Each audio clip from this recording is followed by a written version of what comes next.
আজকে বাজার থেকে অনেকখানি লাউ শাক নিয়ে আসছি। তো লাউ শাকটা রান্না করব। আমি আজকে চিংড়ি মাছ দিয়ে লাউ শাক রান্না করছি।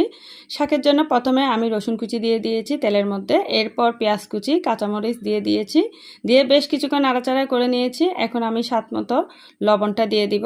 এখন প্রথমে আমি চিংড়ি মাছ দিয়ে দিলাম, চিংড়ি মাছটা কিছুক্ষণ ভাজা ভাজা করে নিচ্ছি।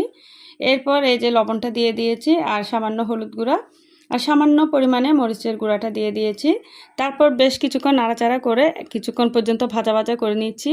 আর এখানে 2টার মতো আলু কুচি দিয়ে দিয়েছি। আলুটা আমি প্রথমে এই চিংড়ি মাছের সাথে কিছুক্ষণ কষিয়ে নিচ্ছি।